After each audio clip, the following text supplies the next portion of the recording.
Allow me to take a weird detour before I get proper into the review of Afterwave Downfall, but it's important. Usually shoot 'em ups take place in spatial environments, like up in space or in the air, or you're going through a side-on view 2D tunnel, either through a world or an environment or something like that. And what Afterwave Downfall does is it takes that and puts it into a 2.5D environment where you're, instead of shooting in the air, you're jet skiing down very twisty-turny rivers. And there's something to be said for taking what often you see as like a one perspective view in a shoot 'em up and putting you into an actual 3D world where things do go past you. You do have twisty turns to try and navigate around, and it feels like you're traversing through a lived-in experience because it adds so much to a theme, to a story, to just the environment and the general feel of a game. And that's something that Afterwave Downfall puts front and centre in everything that it does. This is a shoot 'em up on jet skis rather than in the air for single player or co-op, and it absolutely, as you can see on the screen, takes me back to the PS2 chonky graphics era.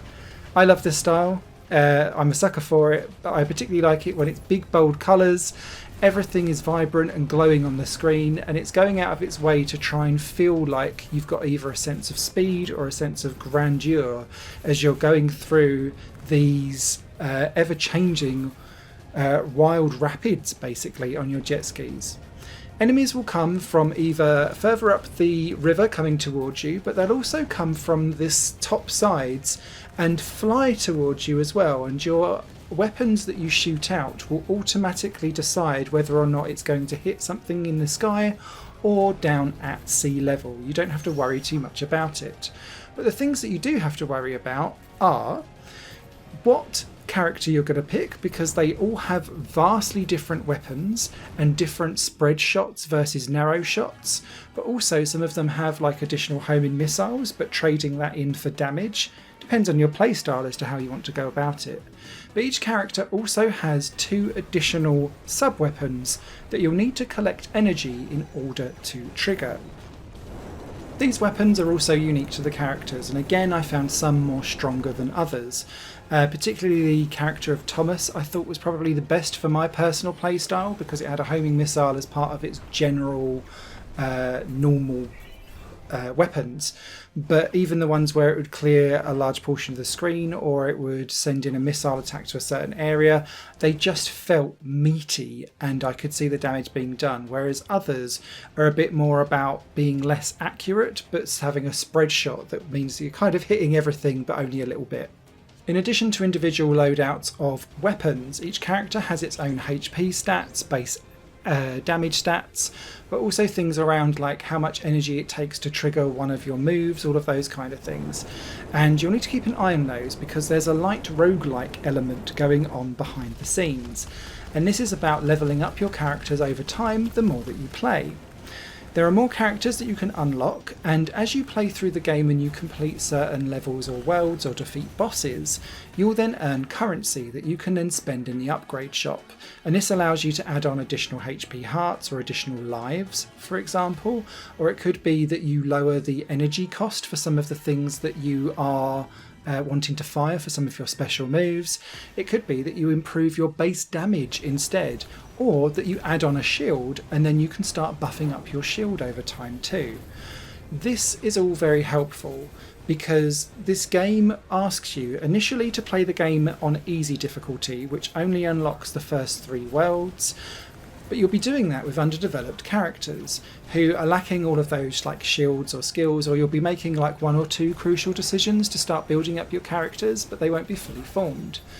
That then means that when you hit the hard mode or like the extreme hard mode where the other levels become available, or other worlds, sorry, become available, you'll then need to have a much more beefier character that can then go into battle, because this game's difficulty starts off very, very light and it's all like, oh, this is going to be so playful. It's like a cute PS2 shoot 'em up that's not going to hurt me at all. And immediately I was like getting Kingdom Hearts gummy ship vibes where I was like, these levels are not difficult at all. Then all of a sudden you get to the second difficulty and beyond world 3, and it's like, nope, we're going to hand your ass to you. And the difficulty curve goes sharply up. And so if you haven't upgraded your character, or you're going to need to grind a little bit to upgrade your character, then you're going to start to run into problems. It never becomes full-on bullet hell to the point where like you're going Ikaruga, oh my god, but because everything is chunky and so is all of the fire coming towards you, plus the fact that, again, because we're going down a 3D river, you have very little room to escape and maneuver things, and you don't have much time to get out of the way either because of how close in proximity all of the enemies are to you. It means that you're having to do knee-jerk reactions, diving around, and you can very, very quickly get overwhelmed, especially because in boss battles they quite like to spawn out loads and loads of tiny enemies that will kind of come towards you, as well as sending out area attacks that will flash red and you'll need to get out of there, but you might find that there's like 6 or 7 tiny enemies fighting towards you in the safe space. The other really cool thing that I liked, which doesn't get too much exploited until you start hitting the really hard difficulties, is that you can also change the way how your jet ski or ship or whatever it is handles.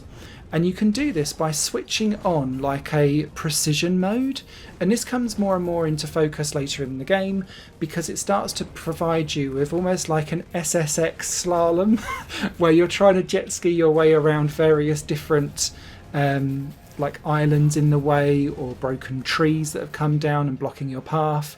And of course, if you hit any of this, that will damage your ship too. And so you're needing to be precise, but quite often what they'll then do is they'll pop on some enemies that have got like missiles, so you're trying to then line up, shoot them, get a clear thing, and then switch into precision mode and trying to then navigate your way through. And it's at that time that the difficulty is meaty, and I found myself really enjoying After Wave Downfall. It's just be aware that you're going to need to repeatedly play through easy and medium kind of modes to start hitting that difficulty and build up your character to be able to feel like the challenge is worth going for. Outside of the main story mode, there's also an arcade mode which allows you to take on individual levels, which is cool. You can do all of this in co-op as well as the practice mode as well. Now, co-op, I found, I only played it very, very briefly. I didn't have anyone particularly on hand to play with, so it was like me with one hand on each controller. Didn't go well. But what I did notice was that HP and health, super stingy on co-op mode. And if you die in story mode, you know I was saying that you get all of the currency that you unlock as you go through different worlds, which you can then spend to upgrade your characters.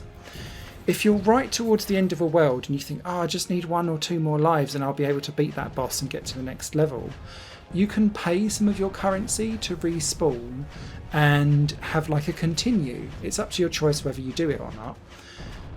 You can do that and spam that quite a bit in single player mode. In co-op, you don't get the option. You just keep respawning with just 1 heart left, and it quickly became like a respawn fight for each other without actually being able to get some health back in and an additional life, for example. Whereas in single player mode, I didn't really have that option, so that just needs a little bit of rebalancing, I think, in my personal view. However, there is a fairly decent fun game here to be had with After Wave Downfall. It does things differently, it stands out as a result. Is this an all-time classic? Absolutely not. But if you enjoy shoot 'em ups that are on the arcade side of things, but you don't want like top tier bullet hell that's going to stress your brain out, After Wave Downfall I think would be a very good choice for you, especially given its price point. Written review over on higherplanegames.com. Take care. Higher Plane Games is part of the Higher Plane Network, a completely independent media outlet supported by people like you. The goal is to create the best possible content that cultivates a richer indie scene for games as well as music and entertainment. To find out more and to get involved, visit patreon.com/higherplane-network. Your support makes all the difference, and in return you'll gain access to bonus content and downloads. Thank you for watching.